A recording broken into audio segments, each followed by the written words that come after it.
আমাদের একটা প্রতিবেশী দেশ আছে, আমরা আমাদের দেশ নিয়ে যত ভাবি তারা তার চেয়ে বেশি ভাবে। কথা বুঝতেছেন না? আরো ভেঙে বলতে হবে। আমরা আমাদের দেশ নিয়ে যত উদ্বিগ্ন, এদের আরো টেনশন বেশি। বলেন আমাদের দেশে শান্তি আছে না নাই? আমরা হিন্দু মুসলিমে কখনো দাঙ্গা লাগে? আসতে বলেন কেন লাগে? ওদের পূজা পর্বণে আমাদের মাদ্রাসার ছেলেরা যে পাহারা দেয়, চিল্লায় বলেন ঠিক কিনা? আমাদের তাফসীর মাহফিলের সময় ওরা ডিস্টার্ব করে, বলবা যায় না। ওদের পূজা পর্বণের সময় আমাদের তাফসীর মাহফিলের ডেট হলে আমরা চেঞ্জ করে দিই। সুবহানাল্লাহ, কি সাম্প্রদায়িক সম্প্রীতির রোল মডেল। আর ওই বাংলাদেশের ব্যাপারে তারা অনেক ডিস ইনফরমেশন ছড়াচ্ছিল। ভারতের অনেকগুলো গণমাধ্যম, আমি জেনারেলাইজ করবো না, আমাদের প্রতিবেশী দেশের সব গণমাধ্যমকে আমি দোষ দিতে চাই না, অনেকগুলো গণমাধ্যম তারা ডিস ইনফরমেশন শেয়ার করেছে। ডিস ইনফরমেশন আর মিস ইনফরমেশনের পার্থক্য আছে। মিস ইনফরমেশন না জেনে ভুল বুঝে একটা মিথ্যা বা ভুল তথ্য ছড়িয়ে দেয়া, এটার ক্ষমা আছে, এটা কি আছে। আর ডিস ইনফরমেশন মানে ইচ্ছা করে, প্ল্যান করে, ম্যাপ করে, ছক এঁকে মিথ্যা, গুজব, রটনা সোশ্যাল মিডিয়ায় ছড়ানো, এটা ক্ষমা আছে? আওয়াজ করে বলেন ক্ষমা আছে?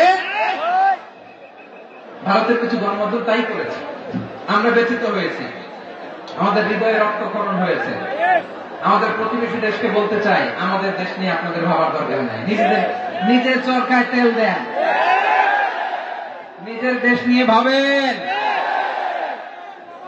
গত মাসের ভয়েস অফ আমেরিকার রিপোর্ট, বাংলাদেশে সংখ্যালঘু জনগোষ্ঠী আগের চেয়ে বেশি নিরাপত্তা পাচ্ছে। Report voice of America, Muslim report নাকি? মুসলিম জরিপ, ভয়েস অফ আমেরিকা। কথা বুঝে নাই বোধ হয়। ভয়েস অফ আমেরিকা কি আমাদের রিপোর্ট না? ভয়েস অফ আমেরিকার জরিপ, বাংলাদেশের সংখ্যালঘু জনগোষ্ঠী আগের চেয়ে ভালো নিরাপত্তা পাচ্ছে। শুধু এখানেই শেষ না, মাইক্রোসফটের একটা জরিপ শোনায় আপনাদেরকে। তারা সারা পৃথিবীতে গুজব, ভুয়া আর মিথ্যা নিউজ ছড়ানোতে কোন দেশ সেরা একটা রিপোর্ট করেছে। এর মধ্যে 1 নম্বরে এসেছে ভারতের নাম।